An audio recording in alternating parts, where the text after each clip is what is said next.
For most of his life, Marlon Voss had believed, naively, that he was too insignificant for the Imperium to notice. On the hive world of Bastion Theta, insignificance was a kind of shield. The city was a vertical labyrinth of rusted steel, flickering lumen strips, and endlessly churning machinery. Here, the masses lived and died in stacked metal warrens, breathing recycled air and drinking recycled water, surviving on recycled hope. Nothing changed, nothing improved, nothing mattered. But if you stayed quiet, kept your head down, and prayed often enough, the galaxy usually passed you by. But on the morning his life was stolen, Marlon woke with a strange feeling, a tension in the air that had no clear shape or origin. A coldness clung to the corridors of his hab block, not from temperature but from silence. People who normally shuffled through the hallways with muttered greetings or weary curses now moved quickly, eyes lowered, whispering like they didn't want the walls to hear them. Even the clattering of machinery from the sublevels below seemed subdued, as if the entire hive was holding its breath. Marlon stepped out into the corridor, pulling his work jacket tight around his shoulders. He worked maintenance in the lower ventral district, hard labor, long hours, and no glory. But it paid enough to keep him fed, and it was steady. His life was simple, predictable, forgettable. That morning, though, he found two of his neighbors standing by the stairwell, their faces pale, their hands trembling around ration bar wrappers they had no appetite for. "Did you hear?" one whispered. "Hear what?" Marlon asked, but they didn't respond. They exchanged nervous glances and hurried away. Their fear unsettled him more than their refusal to answer. As he made his way down the block's crisscross stairways and narrow metal walkways, he noticed more of it, people moving like shadows, avoiding eye contact, flinching at every distant clang or shout. Something was coming, something bad, and somehow, everyone seemed to know except him. By the time he reached the transit platform that would carry him toward the industrial districts, he found it almost empty. Normally, the place overflowed with workers grumbling into their recaf flasks, but now only a handful remained. A transit car arrived, doors sliding open with a mechanical groan. Only 2 passengers boarded. Marlon hesitated. The weight in the air felt heavier here. Wrong. A man beside him muttered under his breath, "They're sweeping the lower districts. Press gangs. Conscription quotas." His voice had the flatness of someone repeating a death sentence. Marlon's blood ran cold. "For what regiment?" he asked. The man shook his head sharply. "Doesn't matter. They take whoever they need. Planetary Governor got his orders 2 nights ago. They've already started on the sublevels." Marlon swallowed hard. The Imperial Guard. Ordinary workers seized and turned into soldiers, expendable bodies to be thrown at horrors no one spoke of. Everyone knew it happened. Everyone hoped it wouldn't happen to them. He turned to ask more, but the man was already walking away quickly, disappearing down a side corridor as though pursued by ghosts. Marlon forced himself into the transit car. He told himself he was overreacting. Rumors always spiraled out of control. People loved to exaggerate. The Imperium couldn't possibly need more recruits from a forgotten place like Bastion Theta, could it? As the transit hummed through steel tunnels and across open platforms suspended above bottomless industrial shafts, Marlon's unease only grew. Loudspeakers chattered crackling announcements, but today they carried a tone of urgency.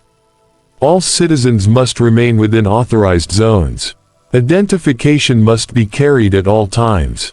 Cooperation with Astra Militarum personnel is mandatory. Mandatory. That word clung to him like a stain.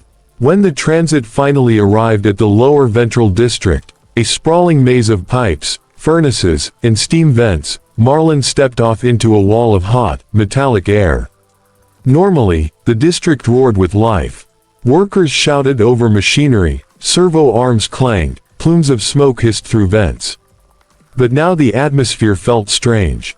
Workers stood in tight groups, murmuring urgently. Overseers walked briskly, stiffness in their movements betraying barely contained panic. Marlon made his way to his assigned section, but his supervisor wasn't there.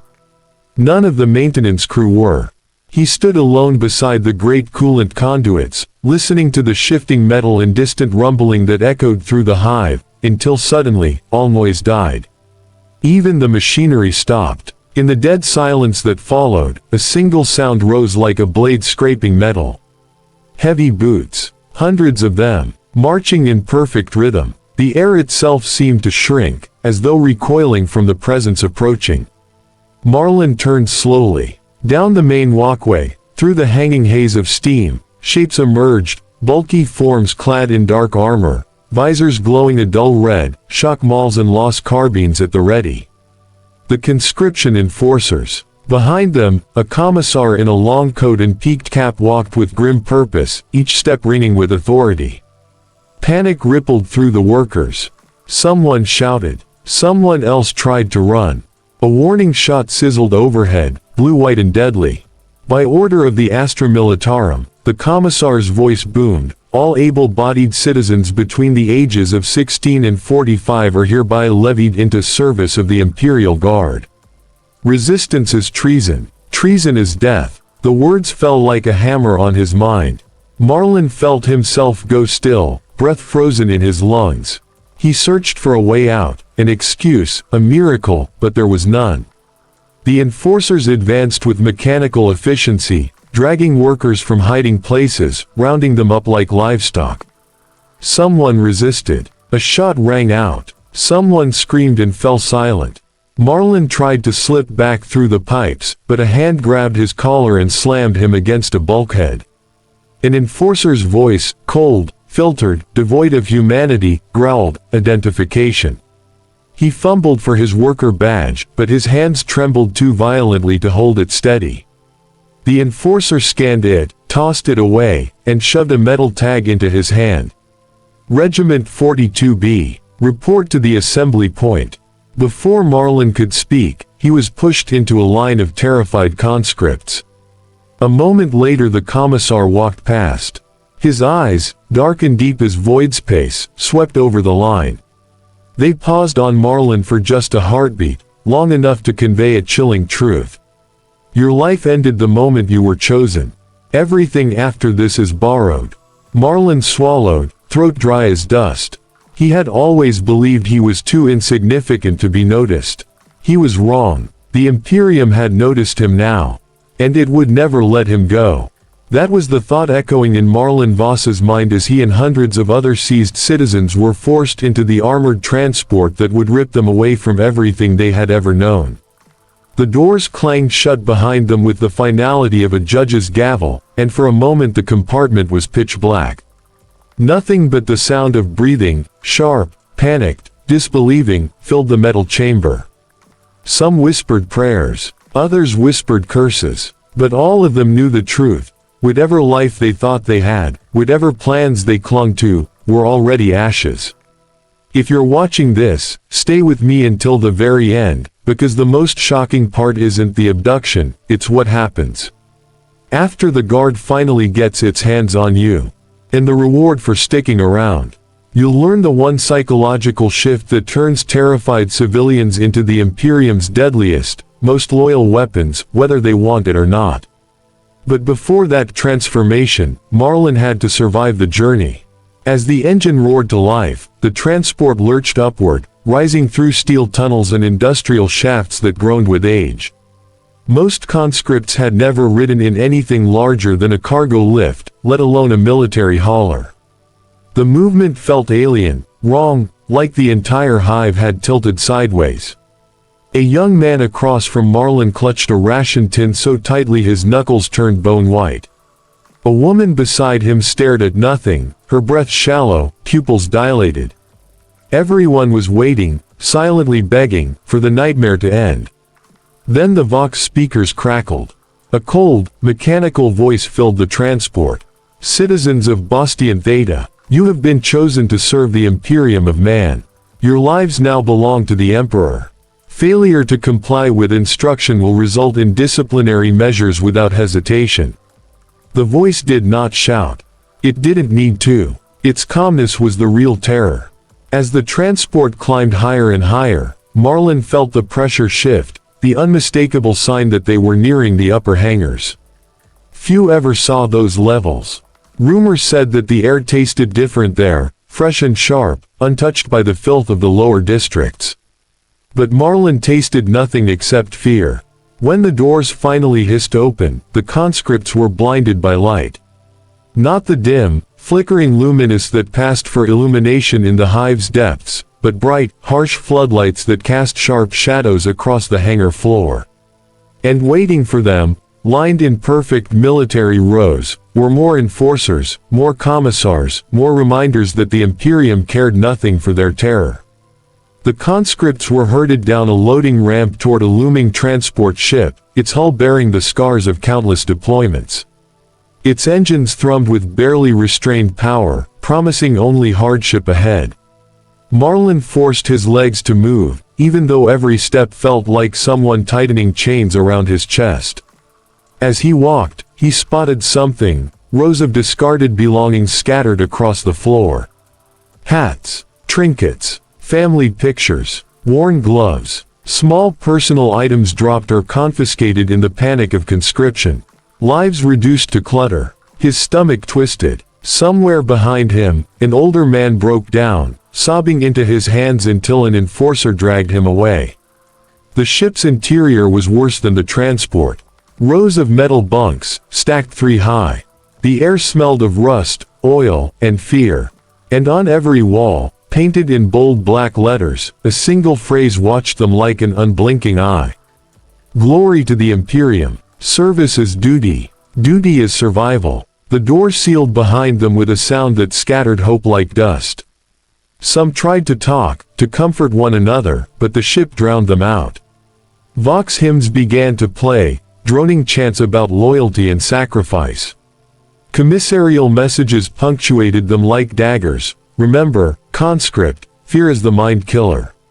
Service purges fear. Serve well. Marlin lay on a cold bunk, staring at the metal above him. The hive felt impossibly distant now, like a dream he had woken from too suddenly. He didn't know where they were being sent. He didn't know what kind of war awaited them. All he knew was that he was no longer Marlin Voss, the maintenance worker. That name meant nothing here. He was a body, a number, a resource, a single cog in a machine far beyond his understanding. And the machine was already grinding its teeth. The ship rumbled beneath him, growing louder, deeper, more violent. The deck shook. Someone cried out. Another vomited over the side of a bunk. Then gravity lurched, heavy at first, then vanishing entirely. They were in the void now, leaving everything behind. There was no going back. Not ever. You think this is where the real horror begins? Not even close. The true breaking of a conscript comes next, when training strips away the last pieces of who they used to be, and replaces them with something the Imperium can use. If you want to see how an ordinary person becomes a weapon, stay till the end. You'll understand why so few survive the process, and Marlin Voss had imagined military training once in his life. He'd pictured orderly drills, clear instructions, maybe even moments of pride where recruits grew stronger together in a shared cause. He had been wrong. Absolutely, utterly wrong. The Imperium did not train you. The Imperium removed you. The first hour aboard the training world was a blur of shouting, pushing, and disorientation. The conscripts were forced off the ship into a barren yard surrounded by towering walls of ferrocrete. The sky was a flat, hostile gray, featureless and suffocating. They didn't even get a moment to breathe before the commissars descended like carrion birds. Orders exploded through the air, each more bewildering than the last. Form ranks. Run. Drop to the ground. Up again. Silence unless spoken to. Faster, faster, faster. Some stumbled under the barrage of commands. Some hesitated. Those who did found themselves face to face with shock batons or lost pistol muzzles. No forgiveness. No patience. In the Imperium's eyes, hesitation was the seed of treason. Marlin ran until his lungs burned. He dropped until his muscles screamed. He rose again while his vision blurred. Around him, people collapsed, cried, or vomited from the sheer brutality of it. But the drills did not stop. They continued with mechanical cruelty, as if time had no meaning on this world. Within minutes, Marlin's clothes clung to him with sweat. Within an hour, he could barely feel his legs. Nobody introduced themselves. Nobody cared who anyone had been before. The commissars did not ask names, they shouted numbers. Marlin was now conscript 422V. A designation, a disposable identifier. With each bark of the instructors' voices, another fragment of his old life was chipped away. The sound of their commands echoed inside him, muting his memories, drowning them in noise and pain. And yet, the worst part wasn't the physical agony, it was the indoctrination. Between drills, they were marched into long, cold halls where glowing purity screens displayed endless streams of propaganda. Vox recordings played on a loop, drilling unyielding messages into their already shattered minds. You exist for the Emperor. Your fear is disloyalty. Your life is the Imperium's currency. Spend it without hesitation. Each phrase was delivered in the same calm, merciless tone. And slowly, hour by hour, some recruits began repeating the words subconsciously, lips moving even when they tried to stay silent. Marlin saw it happen, an older man whispering the creed under his breath without realizing it. A teenage girl rigidly mouthing the lines as if compelled by invisible chains. Terror was the beginning, obedience was the end. Sleeping quarters were barely better than animal pens. Rows of metal bunks, scratchy blankets, and air that tasted of rust and bodies crushed too close together. The lights never fully dimmed. Commissars walked up and down the aisles at all hours, ready to punish anyone who dared speak after curfew. Exhaustion was their closest companion. Marlin tried to rest but woke repeatedly to the sound of screaming, some from nightmares, others from punishments delivered without warning. Days blurred into one another, and through it all, one question haunted Marlin. Was this how the Imperium forged soldiers, or how it broke them? On the fourth day, he met someone who answered that question without speaking. A recruit named Serna. She moved with grim precision, as if every order was fulfilled before she even heard it. Not robotic, but carved, shaped by some previous horror that made this place seem familiar to her. She never spoke unless necessary. She never complained. She never hesitated. And unlike most of the others, she did not flinch under the commissar's gaze. Marlin couldn't decide if her presence was comforting or terrifying.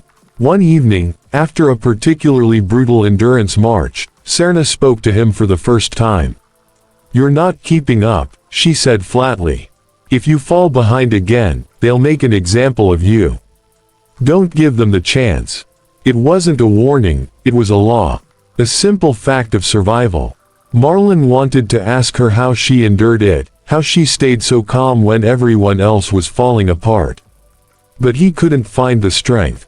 She had already turned away, sharpening her issued bayonet with slow, careful strokes. The next morning proved her right. A young man collapsed during a weapons drill. He didn't faint, he simply fell, body giving out after days without rest. Before anyone could react, a commissar approached. He didn't shout. He didn't even stop walking. He drew his sidearm and fired a single shot into the recruit's head. The sound was sharp, final. No one screamed. No one moved. "Failure is treachery," the commissar said calmly. "Treachery is purged." Then he ordered them to resume training. Marlin felt something lock inside his chest, a cold realization that survival wasn't about strength or courage. It was about surrendering the person you once were. Piece by piece, thought by thought, fear by fear, he finally understood. The Imperium didn't want humans. It wanted tools. And tools did not question. They only obeyed. Marlin wasn't sure how much of himself was left, but he knew the breaking wasn't finished. Not even close. The real transformation would begin when they were deployed. When training ended and war began. And on that distant battlefield, whatever humanity he had left would face its final test. There is a moment, just one, when every newly forged guardsman realizes the truth, training is not the end. Training is the warning. Training is the whispered promise that the galaxy does not care if you are afraid, unprepared, or unwilling. The galaxy only hungers. Marlon Voss learned that truth when the alarms blared across the training compound at dawn. It wasn't the sharp, punishing alarm used for drills. This sound was deeper, heavier, vibrating through metal flooring and bone alike. The kind of sound that made even the commissars move with unnerved haste.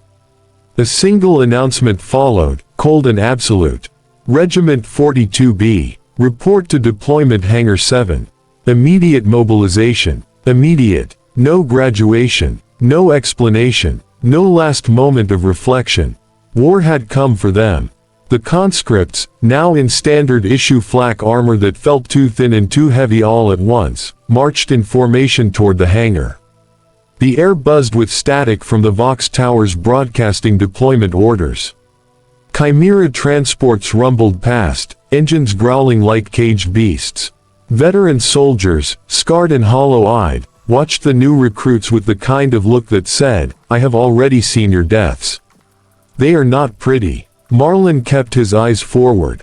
Not because he wasn't afraid, but because if he looked anywhere else, his fear would swallow him whole. Serna marched a few steps ahead of him, her expression unreadable.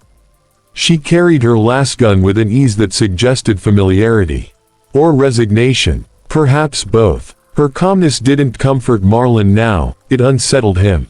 If Serna looked uneasy, even once, he knew he would break. Inside the hangar, colossal transport ships waited with their ramps lowered. Their hulls were marked with fresh repair patches and scorch marks from battles the recruits could only imagine. The air smelled of fuel, hot metal, and the intangible scent of urgency. A stern officer walked before them, a captain with a face carved by years of war. He scanned the fresh regiment with narrowed eyes. "You are the Emperor's line," he said. "You will hold where others break. You will stand where others fall. And if required, you will die without question. Your purpose is simple: obey, endure, and if the Emperor wills it, survive." Survive. It almost sounded like sarcasm. The loading began. Inside the ship, the atmosphere felt nothing like the training world. No shouting, no drills, no propaganda screens, only silence broken by the low hum of the warp engines warming up. He looked at Marlon directly. "You think training was bad? Out here, training is mercy." Marlon felt the world shift, as if gravity had grown heavier. This was only the beginning. The true nightmare hadn't even come into view yet. Because that is exactly what the recruits discovered the moment the transport doors opened into their first real Imperial Guard staging ground. Fear wasn't an emotion here. It was a liability, one you learned to swallow whole. The recruits stepped out into a landscape drowned in metallic thunder. Rows of tanks rumbled like migrating beasts. Stormtroopers marched in perfectly synchronized columns.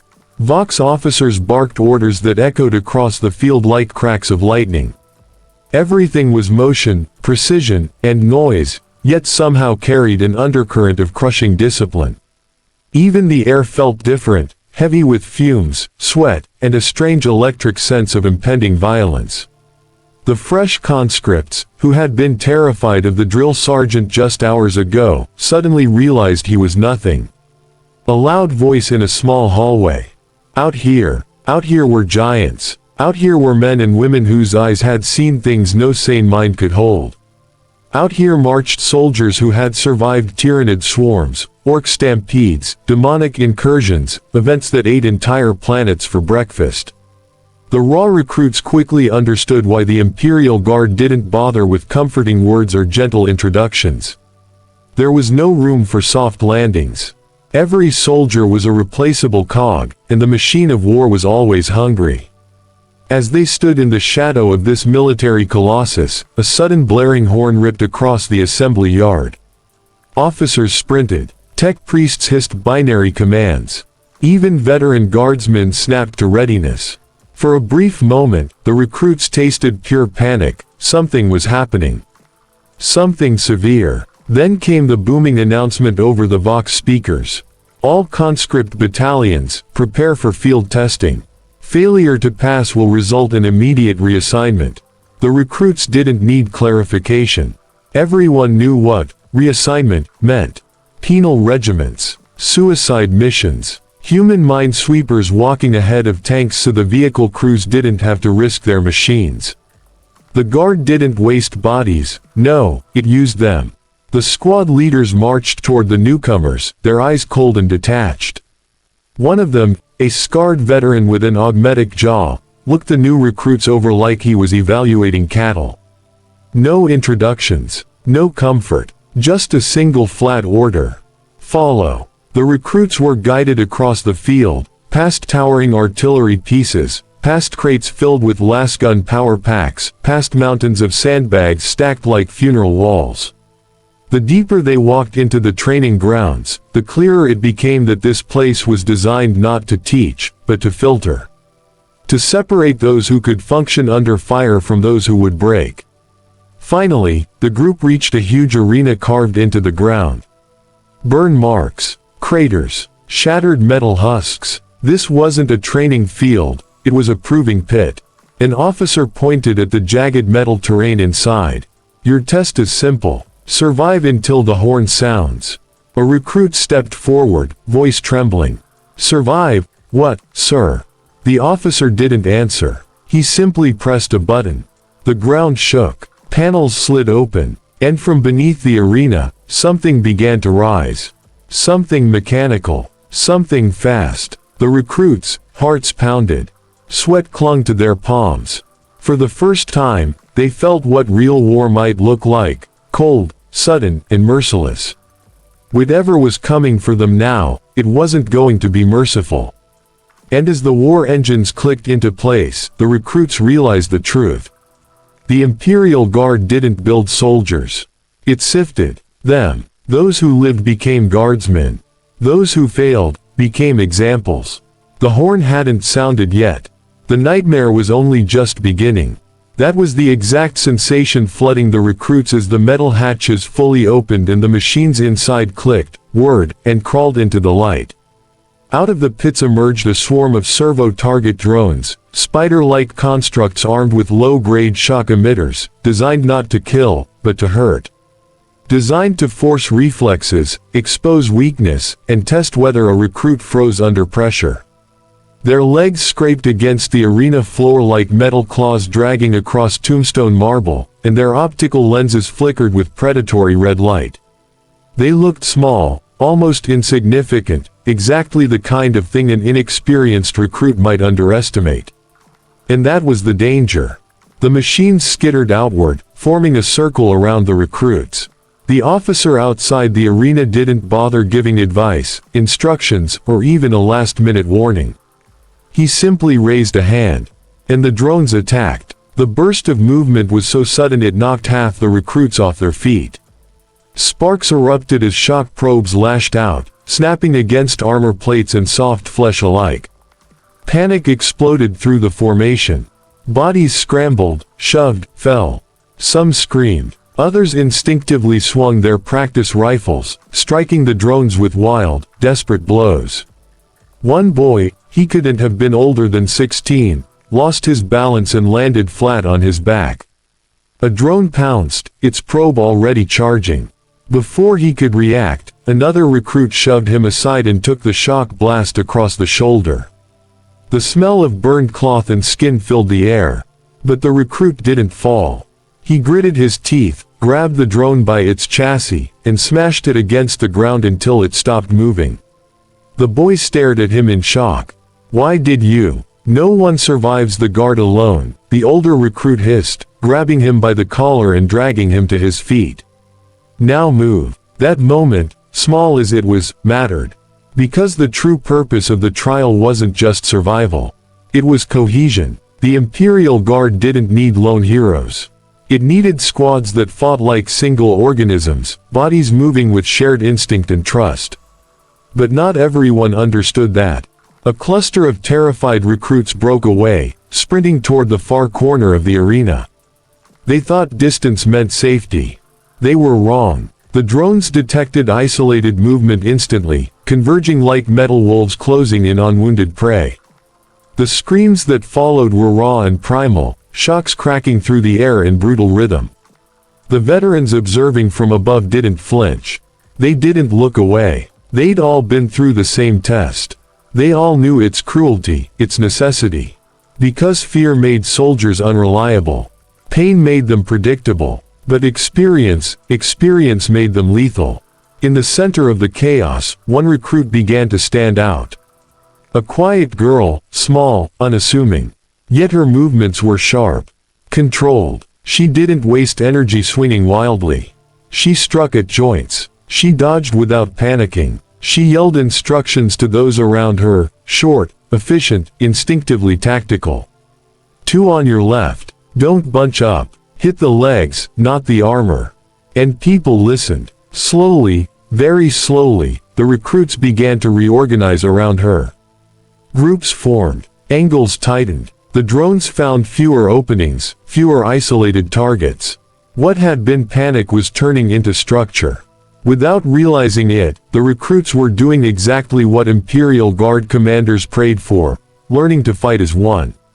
Minutes felt like hours. Shock waves rattled bones. Arms ached. Adrenaline burned. But then, the horn sounded. Every drone froze. Their optics dimmed. One by one, they retreated into their hatches as the platforms sealed.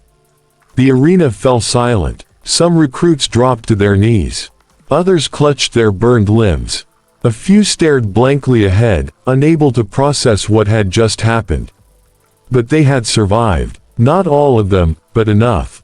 The officer approached the edge of the arena, hands behind his back, expression unreadable. Those who stood together will proceed. Those who broke formation will be dealt with separately. No one needed to ask what "dealt with" meant. The recruits who had run were already being escorted away. Their screams were distant, but not distant enough. For the ones who remained inside the arena, there was no celebration. No relief. Just a chilling realization. This wasn't war. This was preparation for war. And if this was the test, what would the real battlefield be like? Marlon Voss felt that now. The drills, the arena tests, the endless indoctrination, they had been preparation, yes, but nothing had truly readied him for this. Nothing could. Halion Prime's war-torn plains stretched before them like a hellish canvas. Craters dotted the ground, still smoking from previous skirmishes. The sky hung heavy, gray and torn, filled with distant streaks of fire from bombardments. Insects of metal, enemy aircraft, screamed through the air, hunting like predators above the chaos. The acrid stench of burning fuel, scorched earth, and death invaded every breath.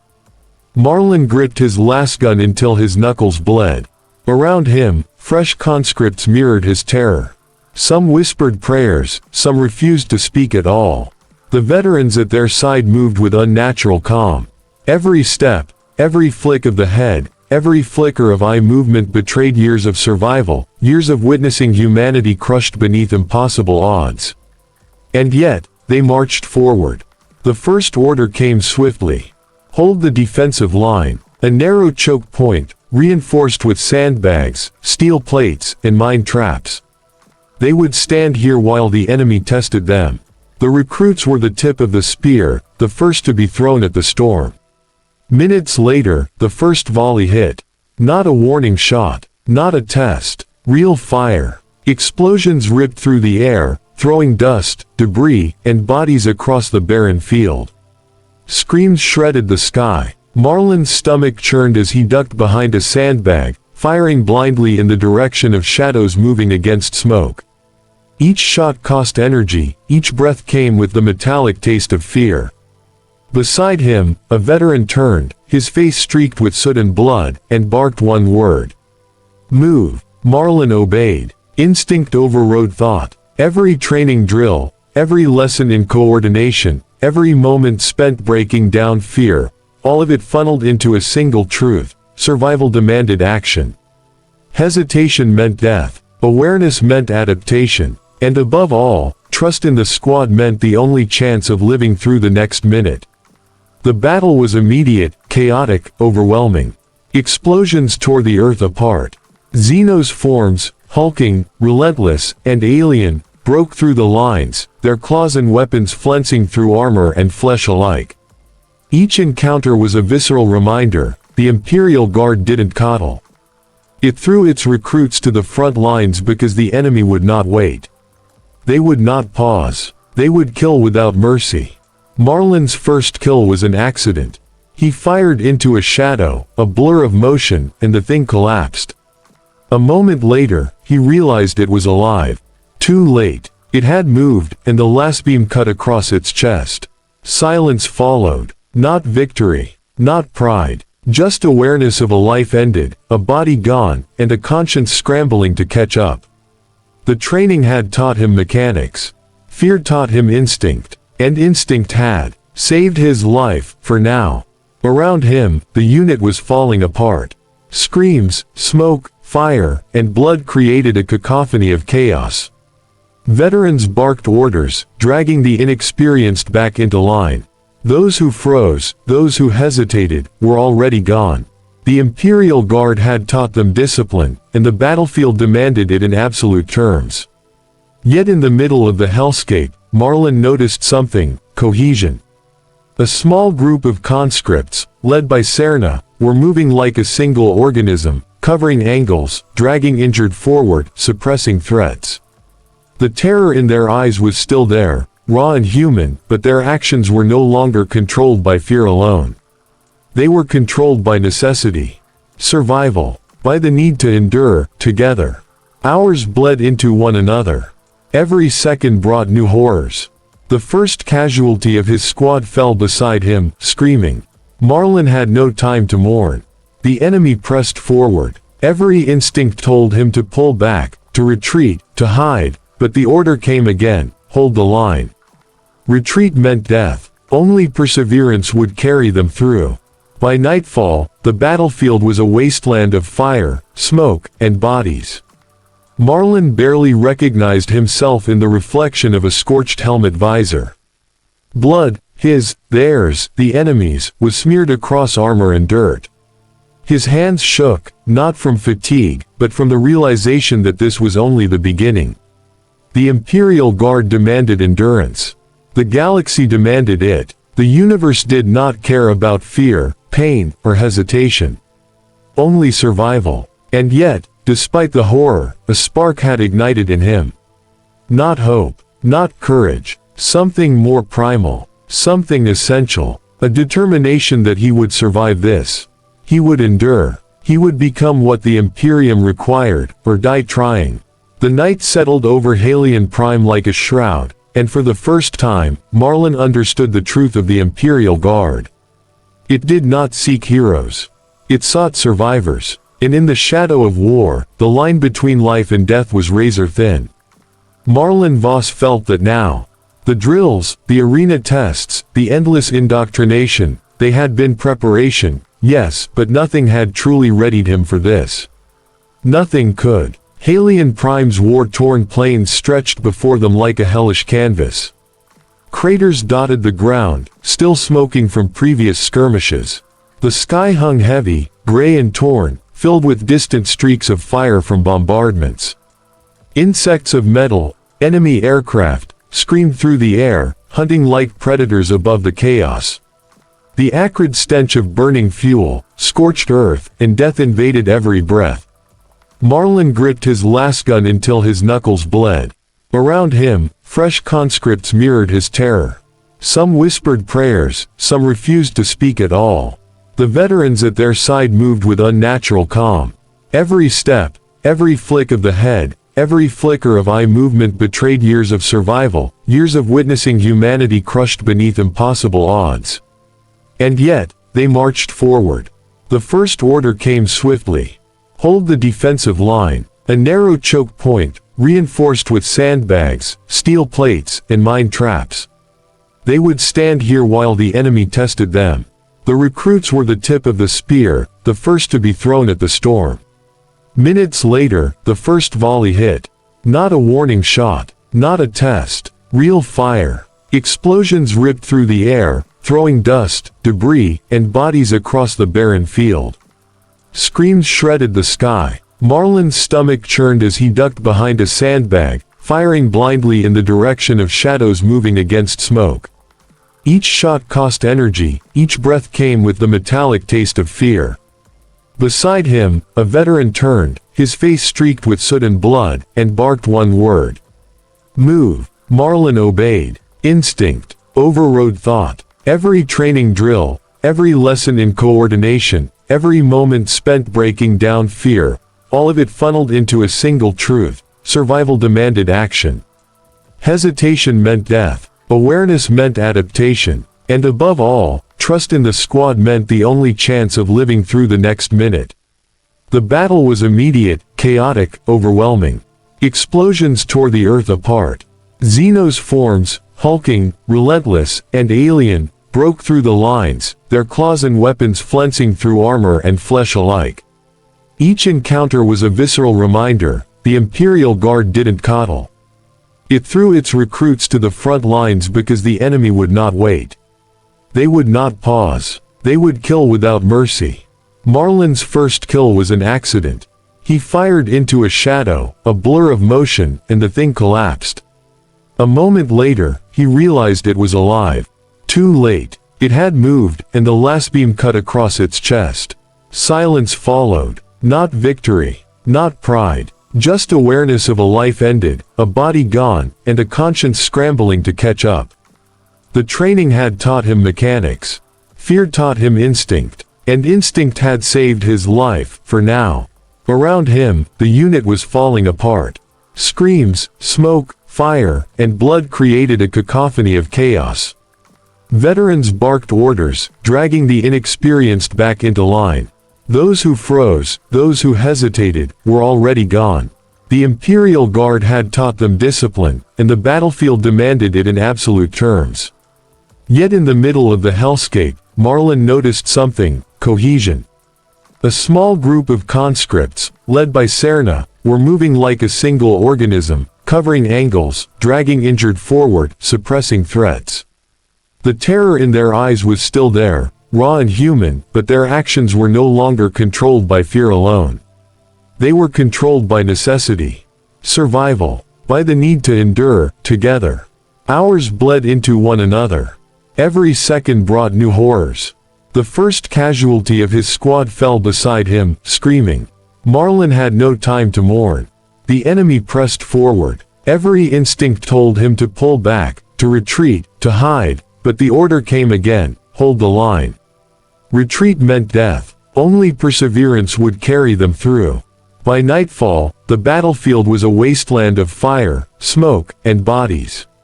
Marlin barely recognized himself in the reflection of a scorched helmet visor. Blood, his, theirs, the enemy's, was smeared across armor and dirt. His hands shook, not from fatigue, but from the realization that this was only the beginning. The Imperial Guard demanded endurance. The galaxy demanded it. The universe did not care about fear, pain, or hesitation. Only survival. And yet, despite the horror, a spark had ignited in him. Not hope, not courage, something more primal, something essential, a determination that he would survive this. He would endure. He would become what the Imperium required, or die trying. The night settled over Halion Prime like a shroud, and for the first time, Marlin understood the truth of the Imperial Guard. It did not seek heroes. It sought survivors. And in the shadow of war, the line between life and death was razor thin. Marlin Voss didn't have time to imagine. Halion Prime's battlefield had swallowed the day, leaving scorched earth and burning wreckage in its wake. Yet the Imperium demanded more. There was no reprieve, no pause to breathe, no moment to mourn. War did not wait, and neither could they. The regiment moved forward under the heavy sky, each step an exercise in endurance. The ground trembled with distant bombardments. Fires licked at the remains of structures, sending thick black smoke curling into the ashen sky. Every shadow could conceal death. Every sound could herald a strike. The air was heavy with the smell of burnt metal, blood, and something far worse, the lingering scent of those who had already been consumed by the battlefield. As they advanced, Marlin's mind became a sharp, stripped-down focus on survival. Every instinct honed in training, every lesson from the arena, every whispered command from Cernar the veterans, all of it merged into a single purpose: keep moving. Keep fighting. Keep breathing. The enemy forces emerged suddenly, fast, brutal, and terrifyingly organized. Alien forms, grotesque and agile, spilled over the cratered terrain. Some moved with machine-like precision, others with the raw, primal fury of predators. Marlin fired his last gun, hitting what he could, dodging what he couldn't. Around him, comrades fell, screamed, and sometimes vanished entirely before he could even register their presence. Each loss was a jolt, a cold reminder of mortality. And yet, he pressed on. Fear had become a tool, sharpened into instinct. Hesitation was death,